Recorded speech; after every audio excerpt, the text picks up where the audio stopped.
Well, first off, a massive, enormous thank you for meeting with me. I think it's extremely generous of you. I know you've got an enormous amount going on your side, and it means the world to me as a fellow patriot that you would take the time. So thank you, Brent. Absolute honor. It's great to be here. Thank you for having me. Yeah, so okay, so I'm sorry, but I'm going to ask you to start at the beginning. You've probably given this talk many, many a time, but I'm fascinated with your story, and I'd really love to know how the Good Things Guy even came to be in the first place. Okay, so this is the craziest story, and it's quite Go long-winded. for it, But go for it. yeah, so 9 years ago, there was something that started down in Australia, which had taken hold of the entire world. It was the social media game that used social media as a catalyst to grow itself. It was called neck nominations, and the idea was simple. In Australia, to neck means to down a drink, and nominate is self-explanatory. So there were all these videos, millions of videos being uploaded around the world, of people downing a drink, and then nominating people to outdo what they'd done. And they were doing really silly things, like people were jumping out of helicopters and climbing on skateboards and going down really long roads, and just like all these crazy things. Trying to hurt themselves. Yeah, trying to hurt themselves, basically. And I was watching this thing unfold from here in South Africa, and I mean, we're complex human beings. There's a couple of things going on in our heads at one time at any given point. And at that time, I was sort of thinking about why weren't people being more responsible with what they shared online, right? So this was 9 years ago. Social media was still a teenager. We didn't quite know what it was. So I'm just going to interrupt you and ask you something, because I know the answer, but I think people listening would be curious to know, what were you up to at the time? So I ran a very small brand activation agency. I'd started that when I was quite young. It was my first business.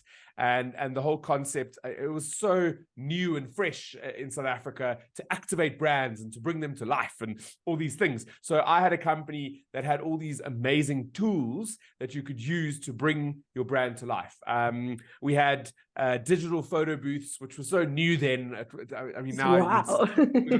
crazy things, but digital photo booths that they would use at events. We had something called a Flogo machine, which we bought from the States. It was this massive big black box, and inside of it created foam. It had a big foam sort of center, but the way it created foam was not with oxygen, it was with helium. So the foam would start to rise, and you would extrude that through a negative stencil of a client's brand, and you would literally have floating clouds that were the client's brand. So we had stuff like that to bring the brands to life, which is pretty cool. But yeah, so I was watching this thing unfold. Why would people be more responsible with what they shared online? And second to that, why weren't people using their social media to be kinder, to inspire each other, and I don't know, to help each other make this journey in life a little bit easier? I think we forget that we're all going through a lot all the time, actually, and we should all be helping each other, really, in any capacity and in any way that we can, whenever we can. So that was in my mind. I was thinking about these two things, and I got to work on a Friday. I opened up my computer, and there was a friend who had neck nominated me. And I sat at my desk, and I thought to myself, what do? I can drink. I enjoy drinking. There's no problem there. Or do I try and do something a little bit different to change just maybe two of my friends that I nominate? If one of them had to do something different and it wasn't drinking, and maybe yeah, that's it. And went to my local fruit and veg city just before lunch, and I grabbed an extra chocolate, a sandwich, and a cold drink, with the intention to give it to the next person in need. Not difficult in our country. There is someone at every intersection who is desperately in need. And through my phone at my colleague captured the whole thing. It was the first sort of video that I'd put up online, or planned to put up online. I got back to my desk.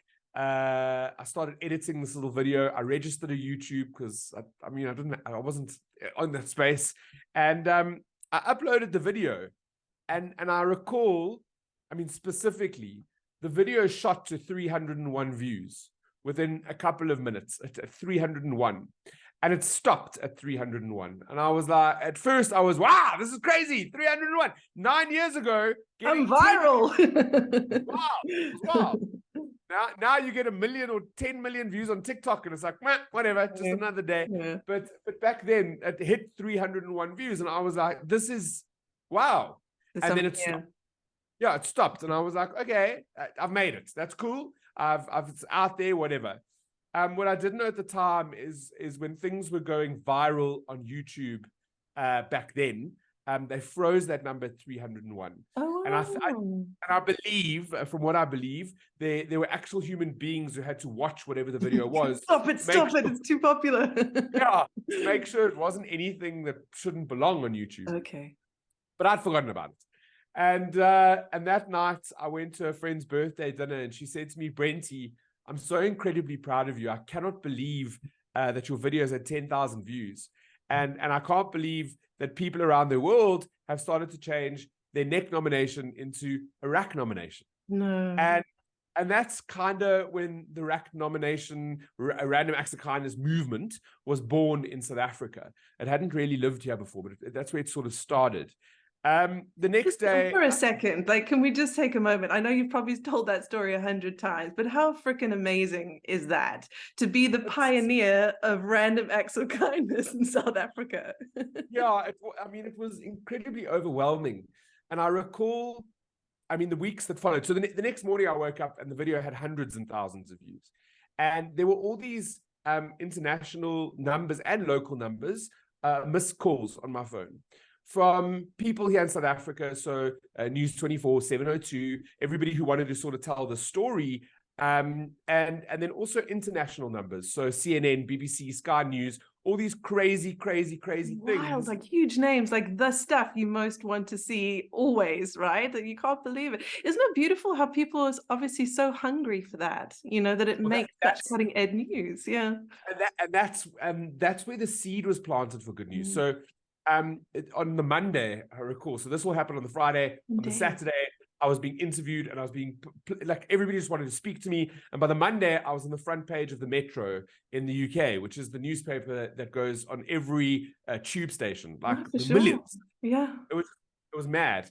And that's where the seed was planted, where I thought, actually, I'll tell you. Okay. So during that time, there were also charities, individuals, and businesses with CSR projects that were all getting hold of me because they wanted to tell me about what they were doing. So not just for rack nomination, because there were a lot of businesses that jumped on board.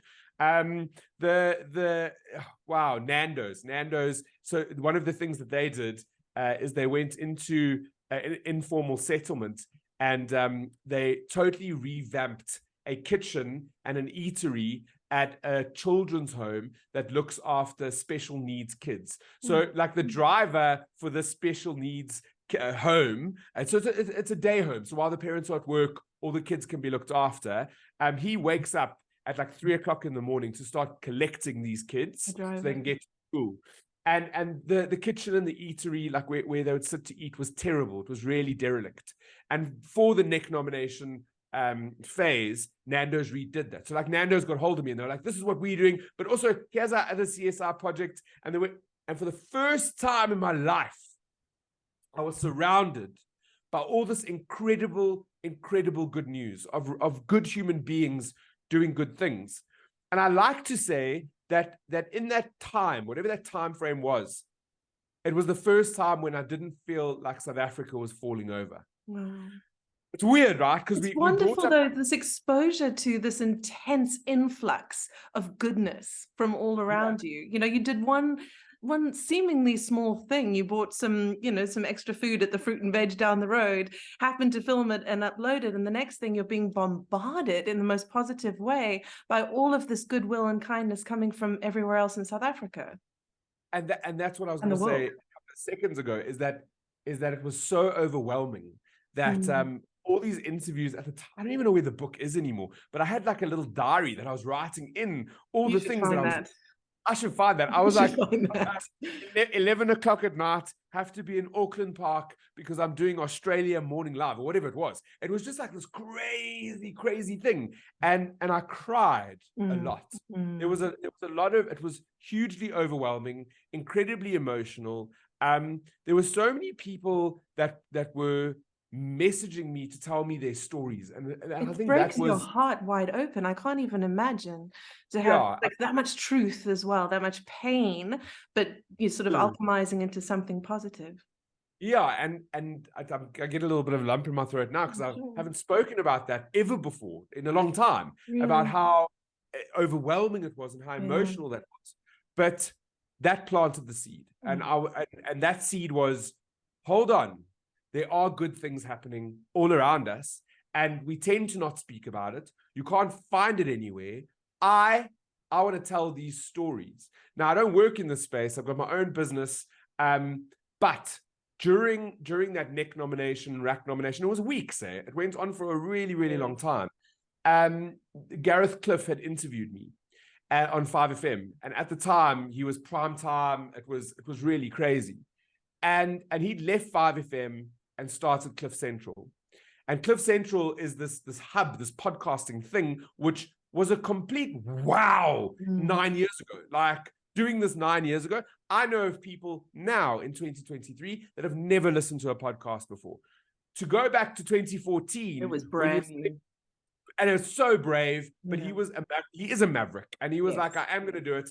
And I thought to myself, this is a platform where perhaps these stories could live, because I'm not going to walk into 5FM and get a radio show. I'm not going to walk into anywhere else. It ain't going to happen.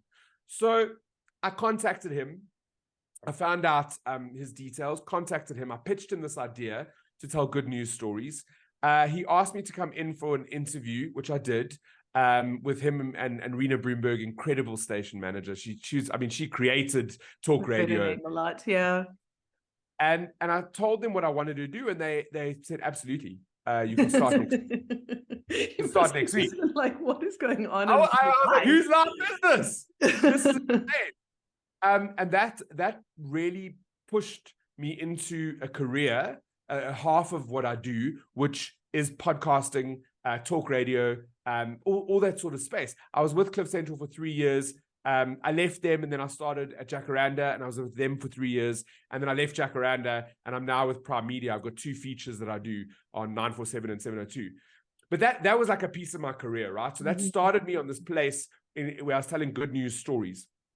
In the time that I was at Cliff, I just realized podcasting was niche. It was the listenership. I'm not sure what the numbers were in 2014, but I wanted it to be bigger. My idea was like, where can my grandmother read about the good news in South Africa? Where can I be talking? Just infiltrate everything.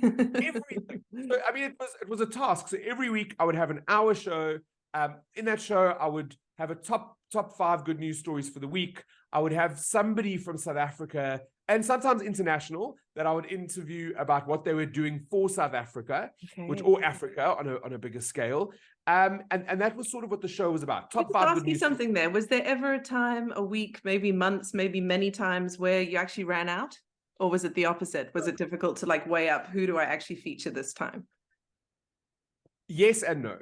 So to do 5 good news stories in a week was incredibly tough, to try to find those 5 good news stories. You want them to be big and impactful and like touch people as well. No, it wouldn't just be any sort of thing. Sometimes it felt like there was none. I would wake up on a Tuesday, and I would feel like there was just nothing good to speak about.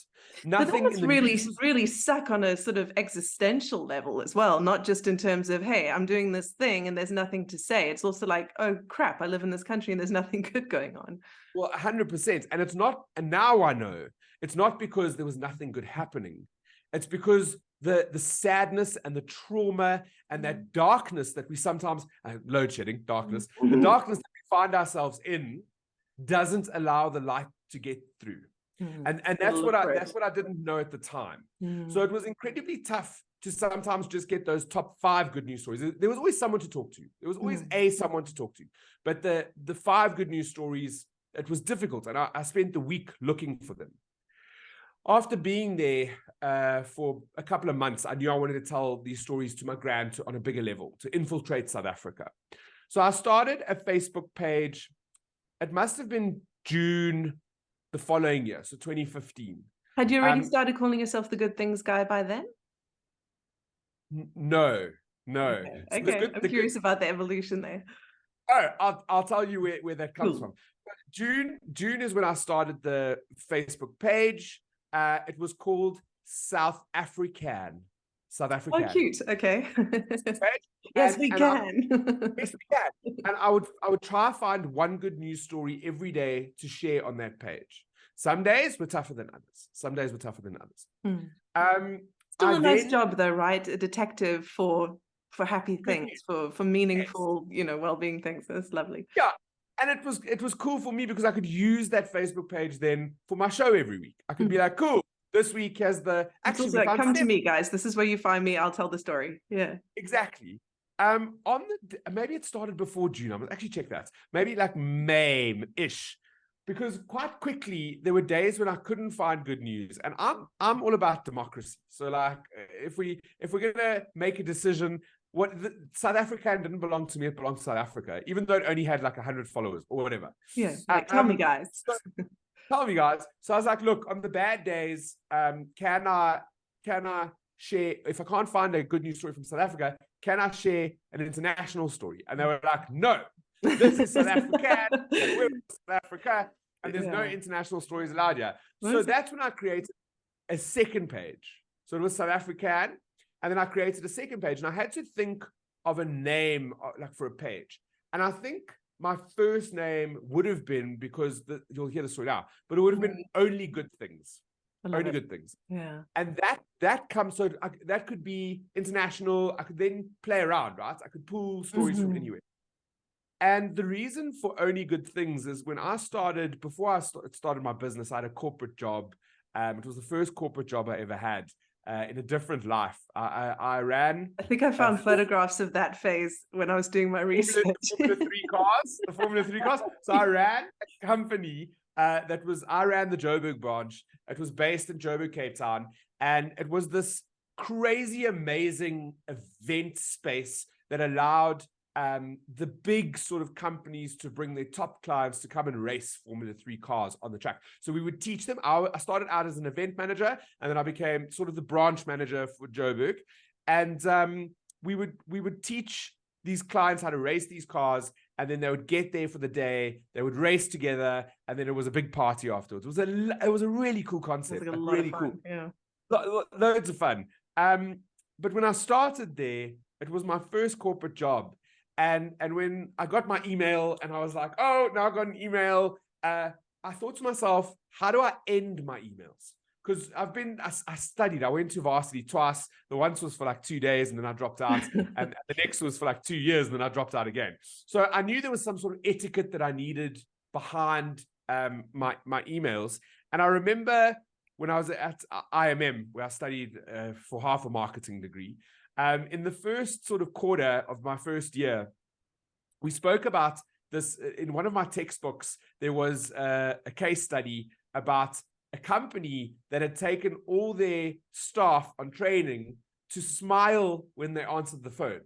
It was all about giving that positivity through, because people can hear it, they can feel it, they know it. And I knew that I wanted every person that I engaged with to leave feeling a little bit better about themselves. So I thought, how do I end my emails? Like, how do I do it? And I said, thanks and only good things was my emailer, the ending. And it stayed like that. I mean, what is it? Almost 20 years later. And it still says thanks and only good things. And yeah, so I called it Only Good Things.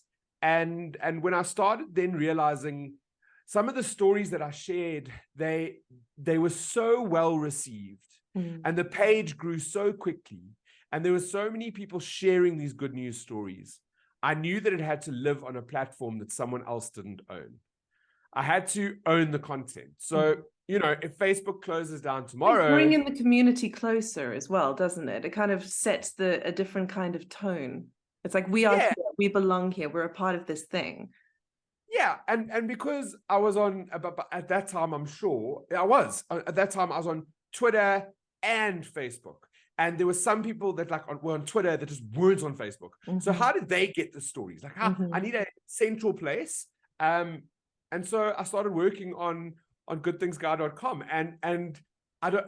It must have been the web developer and I looking for the web address because Only Good Things was taken. We were sort of searching for Needed stuff. a domain name. You needed a URL. It's this, where every business starts, right? Needed a What's URL. available? URL, and also I'd become the Good Things guy because I was telling these good stories. So yeah, so we launched Good Things Guy on the 1st of August 2015.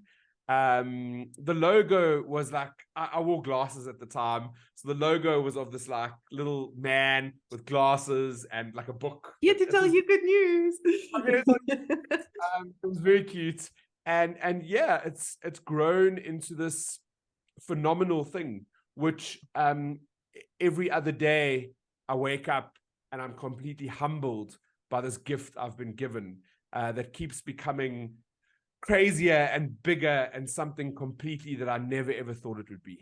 There's the elevator pitch. Sorry? I said, there's the elevator pitch in a nutshell. Yeah, well, what a story, dude. I mean, that's just incredible. It sounds like a calling as well. You know, sometimes there's these synchronous things that happen, and you're this person who's open and receptive and feel a burning desire, and then everything kind of lines up beautifully in the universe, and bam, there you go. You find something really, really extraordinary about humankind that wasn't there before, and you get to be like a founder of that in a way. And I think that that's very, very special. Absolutely awesome. So speaking of extraordinary things, I think it's important to state that, is it today is the day that you launch your book? Or was it yesterday? No, that was yesterday that I should brought my little my proof to the table here so you could see it. I saw it online. Yeah, so I mean, that's been a dream of mine for so long. I like to call the Good Things Guy universe is what it is, because it was a Facebook page and there was a website. Now it's a website and a Facebook page. Then it became a website, a Facebook page, and a podcast. Then it became a radio like the feature. imagery of that is like constellations, you know? Yes, yeah. And at the beginning of this year, even during COVID. So in COVID, we had, I think in 2019, we had created our app. And I was in an interview in 2019 and they said, what do you want? What's next? What's next for Good Things Guy? And I said, I want to reach the hopeless. I want to reach the people that don't have data to access the website. I want to reach those people. Like, that's who I want to reach. And during COVID, an app, a website that was giving sort of pandemic news in South Africa, we'd written about them because at the time the government didn't have a free space for people to get information. There was no free website that you could get free information, but this other company had come in, and the way that they are 0% or data free is the advertisers pay for it to be free, basically. So while you're scrolling through, there'll be advertising that you'll see. And they were giving all of the information from the government to South Africans who had no access to data. And we'd written an article about them. And the guy phoned me, the CEO. He was like, I cannot believe the amount of traffic that we're getting from Good Things Guy. I'd never heard of you before. This is insane. Can we put your news on our site? And I was like, oh man. Helping the hopeless. So it's a universe. There's so many different parts of it, right? At the beginning of this year, we partnered with Prime Media Malls, and we put out a Good Things Guy video every week. It's got the top 5 good news stories. We've got so many to choose from on a weekly basis now. The stories just flow in.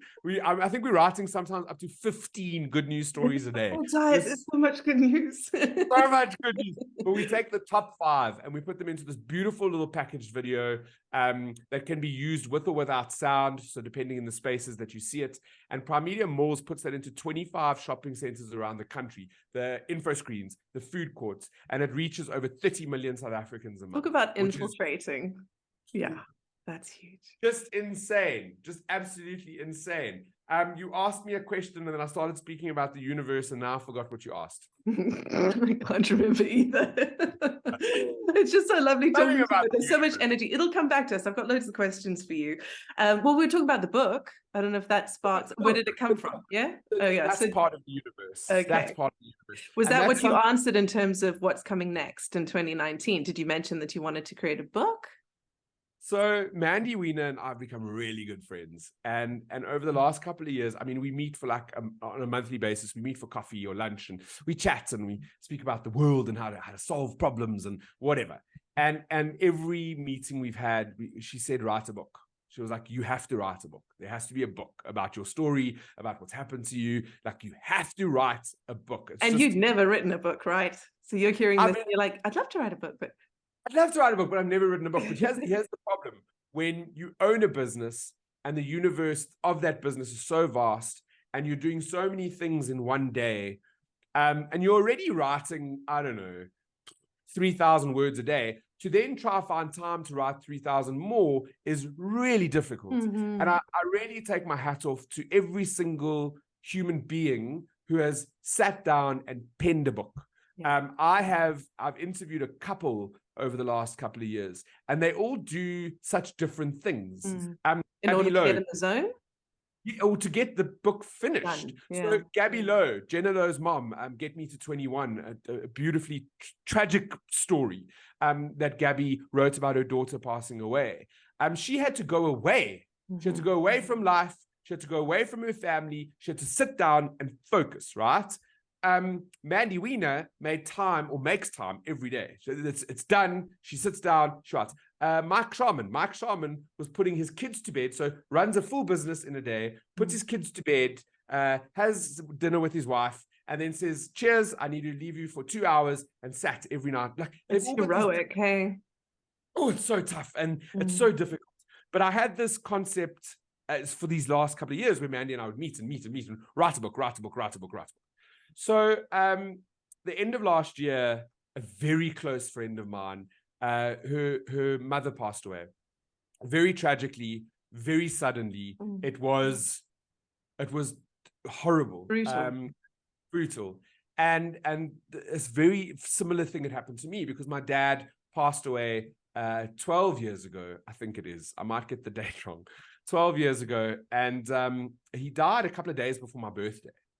And I was Michaela's birthday was coming up as well, so it was just like it's the similarities were too crazy. And so I sat down and I wrote a chapter because the whole book idea was always, I'm getting teary-eyed now. The whole book was about what makes me. What facilitated that decision to feed a homeless man? Because it wasn't a decision on a whim. I gave you two things that were going through my head, but there was a whole life that had happened before that to make me who I am. My parents, my siblings, my teachers, my friends, like, who makes me? What decisions in my life have made me who I am? And my dad dying was a really, really big part of that. And I just felt like if I could write this one chapter and I could give it to Michaela, that would be me starting the book. And that would be Michaela, I don't know, maybe feeling okay that she's not alone. Not alone. Yeah. So I sat down and it took me one chapter, which is you need to celebrate your birthday even if your dad dies. I wrote it and man, that's so beautiful. I think it took me 10 days. 10 days of writing, editing, crafting, and how changing. did you feel in those 10 days? Cathartic. Felt good. Oh God. It's like it's been waiting to happen, just needed that push. Yeah. And I was like, now I've got the ability to write a book. Now I've got the ability. I know that I've got, I can do it. Even though it's just one chapter. And then your empathy towards Michaela helped you pop the cork. Absolutely. And I then put it out there because I was like, hold on, is this good? Like, is this just good the first enough? chapter? You actually sent it out to the world? I put it up onto Good Things Guy. It was posted to social media, and I think I did it on my birthday. So this all happened the end of last year. My birthday is in January. So that January, I published it. It was around my birthday time. And I was like, should I write a book? And everybody that read it, it was a hard yes. There were thousands and thousands of comments of people, yes. Mandy Wiener urgently called a meeting with me at lunch.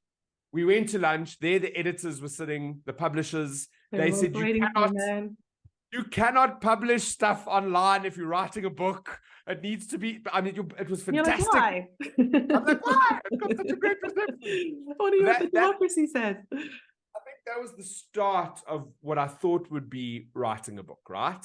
Maybe. as the year progressed, I realized that we collect so many beautiful stories throughout the year.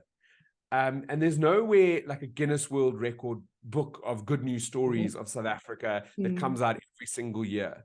And as the year moved on, I didn't find the time. I think I wrote 3 more chapters in a year. It was, I sat down and I was like, cool, now you can write this. It's not that easy for me. I'm too busy, and I know we can't celebrate I don't know if it's the art of being busy or the excuse of being busy.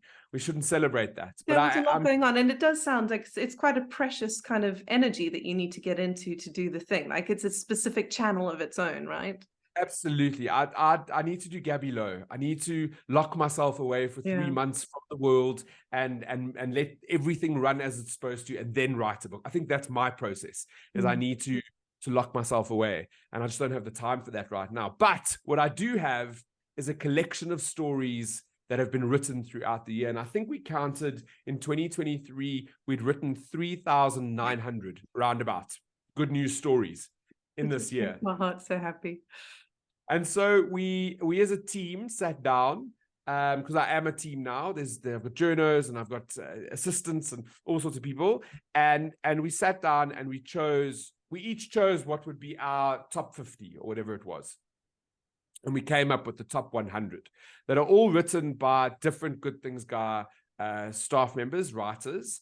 And then we started, it's an arduous task, collating that, putting it into different sort of chapters, sections, working out which goes when, and if there should be some kind of order to it and the structure. And then editing it so it's book ready and it's not like a website, and getting consent for all the photos or the people that are in the book. It was a task. It was all the auditing. It was but we somehow did it, and I think it's just the universe that's going, like, do it. Like, you've put it out there, do it. And we worked on it. And Sunday, my art director got to my house and we sat down with the first proof, which it's not pretty. I mean, when your first book, I don't know how other people do it. I'm self-publishing, so it's all me. Yeah. But he arrived. And I mean, the cover looked pretty, and then you opened it and it was like stapled together, and it's the proof. It's the proof. And we went through it. You get to keep that, though. I think it has a character of its own. I've got it. And I'm like, it made me feel like Miranda Priestley in Devil Wears Prada. The book. Yeah. I had the book. We all need a moment like that. The book came to me. Oh, yeah. So we went through it. I cried. It was really beautiful. Yeah. And on Monday morning, we pushed play. And then it was sort of to get the printing going, which is a whole other thing. The printing, the binding. Yeah. And the orders went live. And distribution. And also orders went live yesterday. Okay, I'll make sure I put a link in for anybody watching this, because it sounds like something every South African should own and share with others as well. That's very kind of you. And I'm very proud of it, because the book, so yes, my chapter of my dad is in there, which I thought, let's put it in there because it was so well received. Maybe one day you'll buy this autobiography that I'll write when I'm, I don't know, 40 and gray, who knows. I am actually almost 40. Say 40, could you just say like 70? I pretend to be 29 in my mind. Same. I'm really nearly there. So it's just this beautiful curation of stories of South Africans. And it may have been put together by myself and my team, but it doesn't belong to me at all. It belongs to South Africa, and it's for the South Africans that are doing all these good things. And it's for the people who need some hope, who need to know. I mean, that's just 100 out of thousands of stories that we told this year. That's hope. That's beautiful. It sounds like the kind of thing that there could be a 2nd edition, 3rd edition, 4th edition. They will. I'm now planning on doing this yearly. There will be a yearly sort of, it's called Only Good Things. So I'm going back to my roots. Beautiful, man. That is magic. That's absolute magic. And how fantastic as well to take something that's quite sort of abstract in a sense. It's about hope, it's about kindness, it's about showing goodwill, but then actually bringing it into a concrete object that you can share. There's something really powerful about that, especially in this digital AI world. It's like, no, this exists. This is a book. Yeah, and if I can tell you, it's not even been 24 hours, and I'm already having to phone the princes to do another run. Yay! So Oh, it's congratulations. That is such great news. been very well received. Very I'm well sure received. it's a perfect Christmas present if you think about it. You know what struck me is all of the people who'll be going off to the UK and Australia and New Zealand and everywhere else to see the family and friends who live there now over this season. That would be the most incredible thing to bring back with you. You know, like I said, Yes. for the South Africans who know and love South Africa, but needed to leave for whatever reason. But still, I mean, once it's in your heart, it's in your heart. Eh? If you're born here, it's a part of you forever. It's a part of us. Yeah, so I know we're actually running through time really quickly, and there's one very, very important question which I want to ask you because I'm useless when it comes to consistency. And I've noticed I'm on LinkedIn every day because I'm a recruiter, so it's where I live basically. But that's where I kind of really felt the message of what you're about and why I reached out to you and asked to have this interview. And first of all, your consistency online is incredible in terms of frequency of how many posts you do. But the thing that really, really struck me was you've got this heart and this messaging that comes through consistently. And I love your sign off. Okay, love you, bye. I mean, that's just so cool. So first start off at the end and tell me, where did that come from? Because I'm sure there's at least a little story there. And also to come back to my question is really, how do you tap into that space consistently? I mean, it feels like it's a part of you, but I'd love to know more about that. So the okay, love you, bye, the first part of your question, that comes from the pandemic. I've always tried to use my social media ever since I took on this role as the good things guy, because it is a role, right? I'm a human being. I'm complex. There's so many different parts of me, good parts and bad parts. Sure. There's all sorts of sides of me. And every year, for the last couple of years, I start a post. I put out a post on social media at the beginning of the year going, hey, welcome to the space, whatever it is, LinkedIn, Facebook, wherever you are. This is me. If you've recently started following me or whatever, this is who I am. And there's so many different parts of me. So I break it down. Where am I going with this? Oh, so I've always used my social media for good. So that's the thing. But I also rant sometimes and I do whatever. You know, there's different parts of me. During the pandemic, there was two things happening. One, I was using my social media knowingly that people needed that reassurance, that people needed a reminder that we were not enemies, whether you were afraid of whatever was happening or believed in it, or when nobody was enemies, everybody's real goal was just to get through it. So I was trying to remind people of that, which is where the EQ may have come in a little bit. And I realized that by telling people I loved them, it made us friends, and we are friends. On social media, we're friends. Whether you follow me and I don't know you, I do love you. You're a human. And during that crazy, crazy time, people needed to hear that more. They needed to have more friends. They needed to feel that love. So that's where it started, was in the pandemic. On a sideline to that, during the pandemic, I started reporting on the daily stats, which is where I got a whole new following. And the daily stats that I was reporting on, while the news was reporting on people dying, I was reporting on people recovering before anybody else was. Before anybody else was. I woke up every day at 5:30 in the morning. I took the government's numbers. I sat crunching them for at least an hour to get down to what the recoveries were. And I was letting people know that there was hope. So that became like a duty. And I did that consistently, I think, for 2 years. Wow. Every single day at 5:30. It was a lot to take. In the morning. That's in the morning. Sometimes I got it wrong. There were days, but there's still hope. I drank too much wine the night before, and someone would be like, "You're out by a number. Were you drinking last night?" But I did it consistently. I'm doing my best, guys. Yeah. I'm doing my best. I'm trying to deal with the pandemic. So that's where "Okay, love you, bye" came from. Is that I think people needed to hear it. It's so natural as well, and it's so South African. I think that's what struck me. That "Okay, love you, bye." It's so South African. And now more than ever, I've continued doing it because people still need to hear it. People still need to hear it. They still need to know that they're loved, and you know, we need to. We only are on this world for this much time. We need to be saying "I love you" a lot more. Let's just be kind. Yeah. Yes, absolutely. Absolutely. Yeah. And then the consistency thing on social media with regards to being kind with that heart. And like I said, I'm a complex human. Some days I do rant, some days Mm. I'm not all about it, but most days I am. I And I think there's think an authenticity to your voice, which is what I'm talking about. And I wondered if that's just Brent in the world, you know, like whether it's ranting or saying something extraordinary, or I got to do this thing and I'm so humbled and, you know, it's so lacquer. Like it feels like there's this golden thread of who you actually are at the heart of it. that's incredibly kind, and thank you. That fills my cup to hear that. Yeah.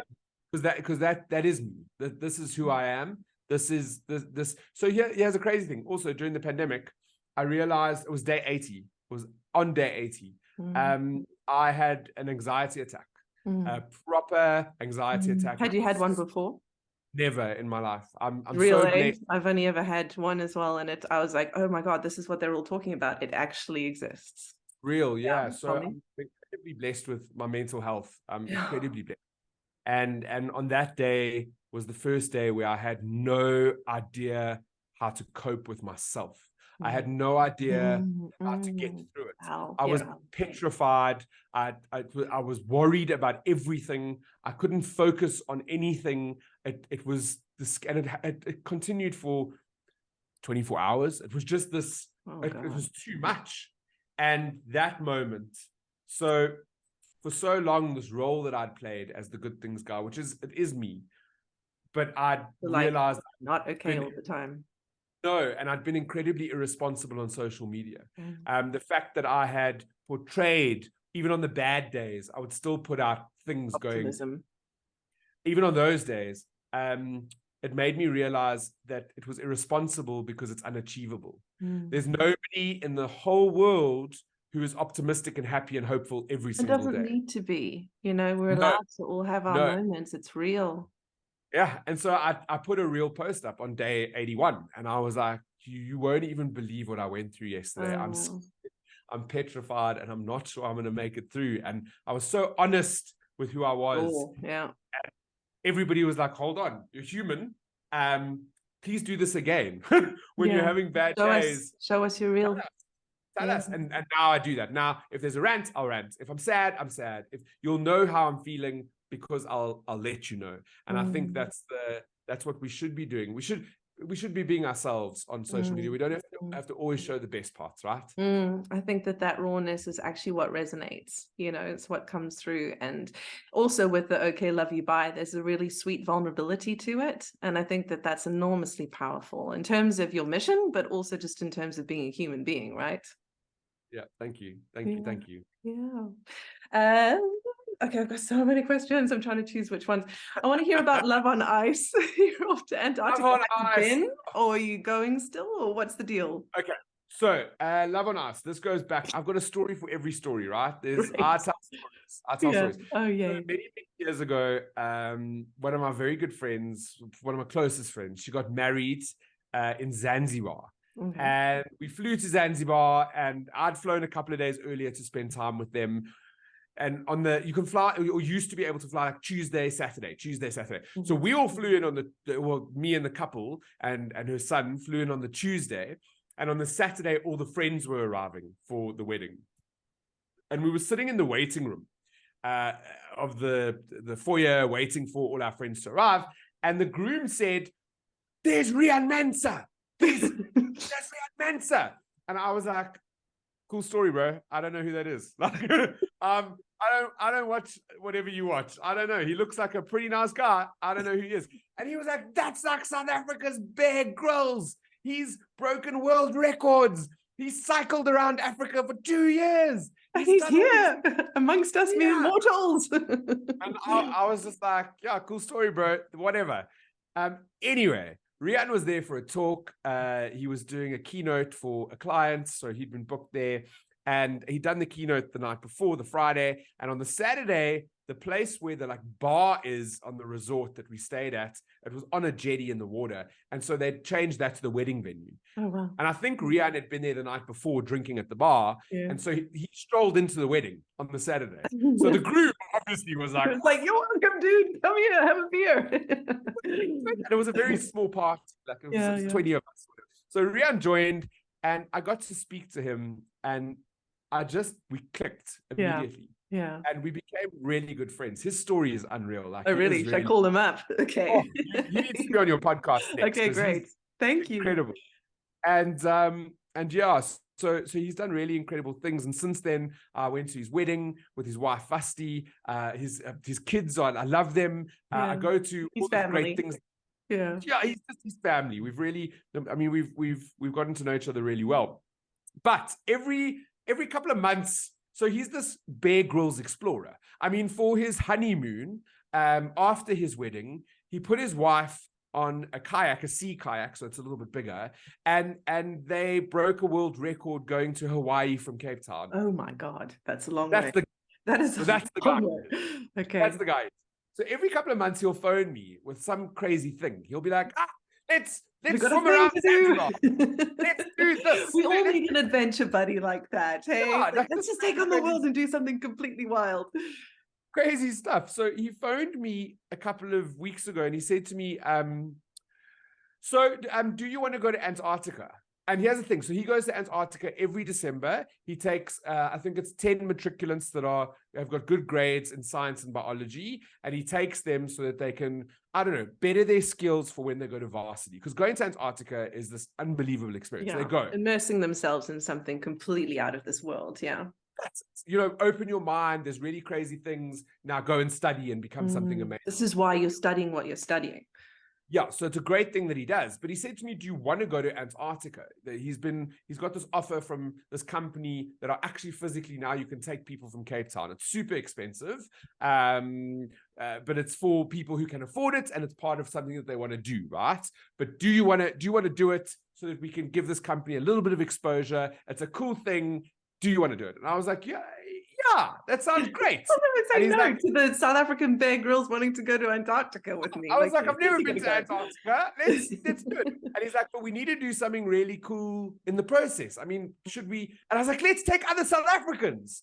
And he's like, yeah, but how do we? And then it all dawned. We met at a wedding. It's sort of like, so we're like, let's take a couple to get married. Okay. Let's take a couple to get married. And that was the conversation. And a week later, we put it out into social media. We had, I didn't think. How many applications did you get? Well, I didn't think we'd get any. So when we were speaking about it originally, I was like, Rian, no one's going to want to get married in Antarctica with us. 10 days time. In 10 days time. 10 days time. No one's going to want to do that. That's insane. It's like eloping, right? No one's going to want to do that. And I put the call out and I was like, look, if nobody comes, then we'll just go. And anyway, 1,200 couples entered.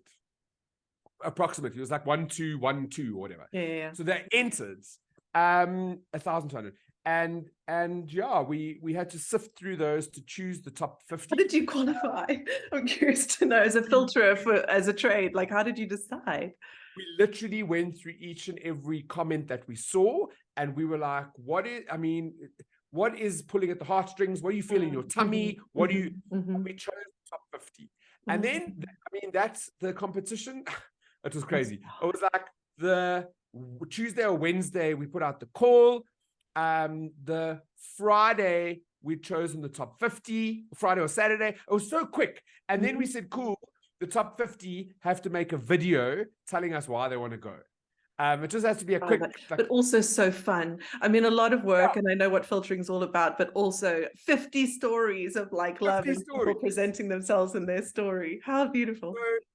So we got to watch, and we said you have to send it to us by Saturday night because we need to watch 50, 30-second videos or whatever it was. And then Rian and I spent, or the team, because there was a whole team as well, but Rian and I sort of chose our favorites, and then the other team members chose theirs. And on the Monday morning before we announced it, so we announced it, I think at 7 a.m. on the Monday morning to fly on Thursday to Antarctica. So when we announced it, we woke up at 5 and Rian and I were deliberating still. We were like, this one. Like, oh, but this one. Yeah. Oh, wow. And then eventually we were like, this is the couple. I mean, let's just do it. And we did. And it actually turned out to be so beautiful. They were supposed to get married the Saturday before. Their wedding got cancelled because of this huge storms. The wedding venue was wiped out. And their photographer ran away with their money. So it was just like a really terrible situation. They're also a little bit adventurous, which sort of worked. It sort of fitted in. We didn't even know that when we chose them. And yeah, so I was meant to fly to Cape Town on the Thursday morning at the 6 a.m. flight, land in Cape Town at 8, go straight into international departures, climb on the plane and go to Antarctica. So that was the plan. And on Wednesday, we got the call that unfortunately the flight had been delayed because of the weather situation in Antarctica. So you can only land if it's safe, and they can tell with all the satellites and stuff. So they'd moved it to Saturday. And unfortunately, on Saturday, I had a keynote that I was delivering in Durban for a charity. And as much as I would have loved to have phoned the charity and gone, sorry, can't come, go to Antarctica, they just took preference because I'd agreed to that months ago. So the couple went down with Rian. The wedding happened. It was beautiful. I'm sure. The photos that came out were just like surreal. It's that couple for the rest of their lives. They're going to look back at that wedding and go, we got married in Antarctica. Like, that's insane. Well, because you and Rian are like, how do we make it into a thing? Which is just so cool. And so cool. That's Rian. Hey, That's Rian. Brilliant. Brilliant. Okay, I've taken up a lot of your time. I have one last thing, which you might need a beat just to think about. But if there was not even one standout story, but the story that comes to mind as being the most impactful for you, you're the man of a million stories, right? What is the first one that comes into your mind that stands out to you the most in this moment, if it's at all possible to do that? Oh, there's so many. So I'm Yissy. Darren Thomas. He's become a friend of mine. So Darren grew up in you need to get him on your podcast as well. Okay, he grew up in I'll be making notes afterwards while I'm editing. There's like all the people that you've mentioned sound incredible. Make notes. Darren, when he was young, he grew up in Johannesburg. He was a sports star on his way to becoming a household name, doing really great things. And he was living with his folks at the time. And in the middle of the night, he woke up. And there were robbers in his house. And he went into that fight or flight mode. And he fought off the guys, and a gun went off. It shot him. It missed his heart by just a millimeter. And he woke up in hospital, and unfortunately, he was paralyzed from the waist down. So he'd survived, but his life had changed, and he decided, no, it wasn't gonna change. I'm gonna go out there. I'm gonna do great things. I'm gonna continue being a proud South African. I'm never gonna look at my country badly. I'm gonna live for God. I'm gonna do just incredible things. And he did, and he has, and he continues to do so. And he's got a beautiful wife, beautiful kids. He's got a great career. He's starting on the speaking circuit next year, which is going to be really, really cool, telling his full story. This is like innovator. But he's also become the face of Biogen in South Africa, which is crazy. And if you see what this guy does, perfect. He does these rope climbs in his chair where he pulls himself just by his arms up all the way to the roof. So he's super, super strong. And he, I think in a month's time, is going to America. We're going to be covering that story as one of the only South Africans to be chosen to compete in the field that he's competing in, that's like a beautiful story to turn around. Great. Another one, which I had two. Andy Loughton in Somerset West. That's where I am right now, by the way. Hello, Somerset West. So maybe go out there and try and find Andy. But Andy, to stand on the road with his name by Waterstone or the mall. When I tell you his story, everybody knows Andy. Okay. So Andy may have been one of the biggest seeds. So I had a seed to start Good Things Guy. I think he was the water that nourished us, because I told his story. It was one of the first stories that I ever really told on the Good Things Guy platform, so on the actual website. And that story went viral to the point that we've retold and revisited his story. And even municipalities have gone to go visit Andy to try and figure out how the hell he's done what he's done. But in 2015, in that August, he was driving to work one day to his soup kitchen, which he runs, feeding over 300 people. And he just thought about purpose and what it means to be purposeful in this life, and how he had found his purpose, but how these incredible human beings that are just human, they aren't any different to you and me, they just don't have jobs, why they may not have purpose. And we know, right, unemployment in our country is rife. It's terrible. So Andy decided on that day to, instead of just give them food, he was going to give them a purpose and a job. And he stopped at his local grocery store and he bought a bunch of garbage bags, and he went in and he said, today you're not getting just food, you're gonna work for it. Go out there into Somerset West, clean it up, come back with 1 bag, I'll give you some food, come back with 2, you can go to the charity pile, whatever that is. And I wrote that story, and that story went viral. Like big something time. very powerful in that, for sure. And it may have put Good Things Guy on the map, where really, my fellowship grew and all that stuff back then, or just in August then. And I've revisited Andy and interviewed him and spoken to him. He's created his own little economy in Somerset West with accommodation where people can stay, charity shops, vegetable gardens, real jobs that people can work in. But he pays them, and it all works with his own coin. It's a coin, like literally his own little economy. And the reason for that is so that it can't be used for drugs or alcohol. It stays in the system, and it helps these human beings have purpose and survive and get skills in the process. And like I said, municipalities have visited him to try replicate what he's done. And the one thing I think that a lot of our government officials lack is the passion for South Africa, and Andy's got it. No. And that's a beautiful story as well. That is a beautiful story, and how interesting, and once again synchronistic, if that's the word, that it's right here. So I'm going to go find it. I'm going to go find him. Maybe try. Andy Loughton is his name. Andy Loughton. Amazing. I actually think I know. I think I know of the soup kitchen, the garden. I have a feeling I know where they are. I go to the charity shop sometimes. They have really good coffee.